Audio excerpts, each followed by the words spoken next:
나만의 예배를 창조하라. 절망 속에서 피어난 찬양의 기원 사랑하는 여러분, 오늘 우리가 함께 나눌 이야기는 성경의 가장 오래된 기록, 창세기 속에서 시작됩니다. 이곳에는 인류의 비극과 타락, 그리고 그 깊은 어둠 속에서 피어난 한 줄기 빛, 바로 찬양의 기원에 대한 놀라운 비밀이 담겨 있습니다. 본격적인 이야기에 앞서 만약 오늘 이 메시지가 여러분의 마음에 울림을 준다면 공유하기를 통해 이 은혜를 주변에 나누어 주십시오.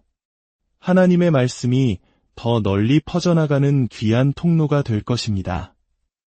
또한 구독을 통해 앞으로도 계속될 영적인 여정에 동참해 주시길 바랍니다. 이 말씀을 듣는 모든 분들의 삶에 주님의 평안이 가득하기를 기도합니다. 이야기의 배경은 인류 최초의 살인사건 직후입니다. 아담과 이브의 아들 카인이 질투심에 눈이 멀어 동생 아벨을 죽인 뒤 세상은 급속도로 어둠에 잠식되기 시작했습니다. 카인의 후손들을 통해 죄악은 세대를 거듭하며 퍼져나갔고 세상은 폭력과 타락, 하나님을 잊은 교만으로 가득 찼습니다. 마치 빛 한 점 없는 깊은 동굴처럼 희망을 찾아볼 수 없는 시대였습니다.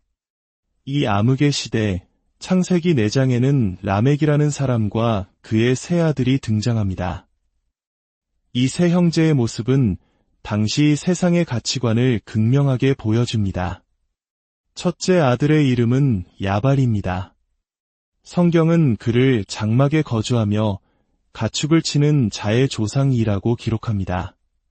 그는 거대한 목축업의 창시자이자 부와 물질적 풍요를 상징하는 인물입니다.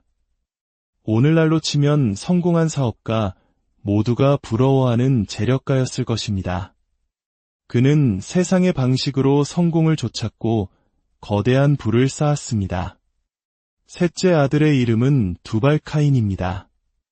그는 구리와 쇠로 여러 가지 기구를 만드는 자였습니다. 즉, 금속 문명의 아버지이자 강력한 기술과 힘을 상징하는 인물입니다. 그는 철을 다루어 무기를 만들고 견고한 도구를 제작하며 세상에 막대한 영향력을 끼쳤습니다. 그의 기술은 문명을 발전시켰지만 동시에 더 강력한 폭력의 도구가 되기도 했습니다.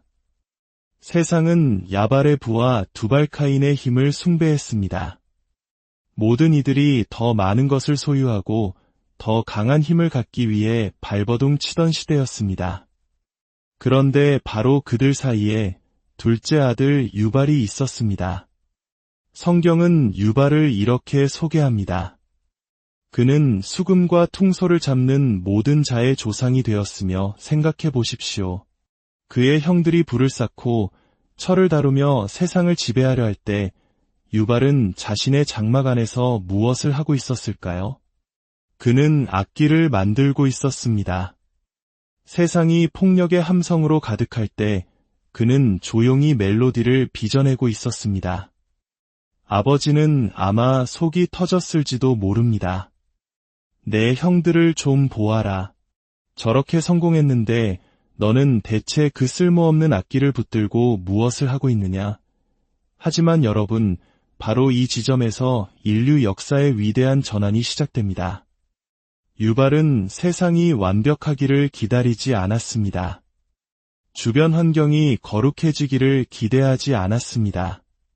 그는 가장 절망적인 상황, 가장 어두운 현실 속에서 스스로 하나님을 향한 길을 창조하기로 결심했습니다. 그것이 바로 음악과 찬양이었습니다. 그의 찬양은 화려한 성전이나 뜨거운 부흥 지표에서 태어나지 않았습니다. 그것은 엮이는 가정의 한복판에서 죄악이 관영한 세상의 어둠 속에서 한 사람의 고독한 결단으로 태어났습니다. 어쩌면 이는 일제강점기의 암흑 속에서 조국의 독립을 노래했던 시인의 절규와도 같고 혹독한 보릿고개를 넘으며 내일의 풍요를 기원했던 우리 할머니, 할아버지의 간절한 기도와도 닮아 있을지 모릅니다. 그는 자신의 아픔과 세상의 절망을 재료 삼아 하나님께 드릴 예배를 빚어냈습니다. 놀라운 사실은 바로 그 다음에 일어납니다. 유발이 어둠 속에서 찬양을 시작한 지 불과 3구절 뒤 성경은 이렇게 기록합니다. 아담이 다시 자기 아내와 동침함에 그가 아들을 낳아 그의 이름을 셋이라 하였으니 셋도 아들을 낳고 그의 이름을 에노스라 하였으며 그때의 사람들이 비로소 여호와의 이름을 불렀더라. 무려 130년간의 침묵과 저주, 죽음과 타락이 흐르던 역사에 마침내 균열이 생겼습니다. 한 사람, 유발이 시작한 찬양이 하늘에 닿았을 때 하나님께서는 새로운 씨앗인 셋을 허락하셨고 그의 후손들을 통해 마침내 사람들이 다시 하나님의 이름을 부르기 시작한 것입니다. 이것이 바로 찬양의 능력입니다. 여러분의 찬양은 단지 여러분 개인의 감정 표현에서 그치지 않습니다. 그것은 가정을 짓누르는 저주의 사슬을 끊고 다음 세대를 위한 축복의 길을 여는 영적인 힘을 가지고 있습니다. 우울하십니까? 두려움에 사로잡혀 있습니까? 미래에 대한 불안과 공황으로 잠 못 이루고 있습니까? 그렇다면 오늘 여러분만의 예배를 창조하십시오. 상황이 나아지기를 기다리지 마십시오. 감정이 좋아지기를 기다리지 마십시오. 바로 그 자리에서 연약한 손을 들어 올리고 떨리는 목소리로 주님의 이름을 부르십시오. 유발의 이름은 히브리어로 또 다른 중요한 단어와 연결됩니다. 바로 희년입니다. 구약 율법에 따르면 희년은 50년마다 돌아오는 해방의 해입니다. 희년이 선포되면 모든 빚이 탕감되고 노예들이 해방되며 빼앗겼던 땅을 되찾게 됩니다. 완전한 회복과 새로운 시작이 이루어지는 것입니다. 그리고 이 희년의 시작을 알리는 것이 바로 나팔 소리였습니다. 유발이 만든 악기의 소리, 그 찬양의 소리는 인류를 위한 최초의 희년 나팔 소리였습니다.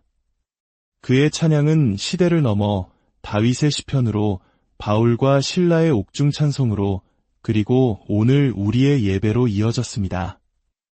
그가 시작한 찬양의 물결은 마침내 예수 그리스도라는 가장 위대한 희년을 우리에게 가져다 주었습니다. 이제 예수님 안에서 우리는 매일이 희년입니다. 마귀에게 빼앗겼던 모든 것을 되찾는 날입니다. 죄의 노예 상태에서 해방되는 날입니다. 모든 슬픔이 기쁨으로 변하는 날입니다. 여러분의 찬양이 미래로 나아가 여러분의 자녀들을 속박에서 풀어줄 수 있습니다. 여러분의 기도가 방황하는 가족의 마음을 돌이킬 수 있습니다. 한때 탕자처럼 세상을 헤맸던 저 역시 어머니의 찬양과 기도가 저를 끝까지 붙들었음을 고백하지 않을 수 없습니다. 술에 취해 세상의 쾌락을 좇을 때에도 제 귀에는 어머니가 부르던 찬송가가 맴돌았고 제 마음속에는 하나님의 심판에 대한 두려움과 사랑에 대한 갈망이 떠나지 않았습니다. 여러분의 찬양은 결코 땅에 떨어지지 않습니다. 이제 여러분이 계신 그 자리에서 모두 함께 일어서 주시길 바랍니다. TV 앞에서, 컴퓨터 앞에서, 병상에서 이 말씀을 듣고 계신 분들도 마음으로 함께 일어서 주십시오. 우리는 지금부터 위대한 예배자 유발처럼 우리만의 예배를 창조할 것입니다. 찬양팀의 인도를 기다릴 필요 없습니다. 완벽한 분위기를 기다릴 필요 없습니다.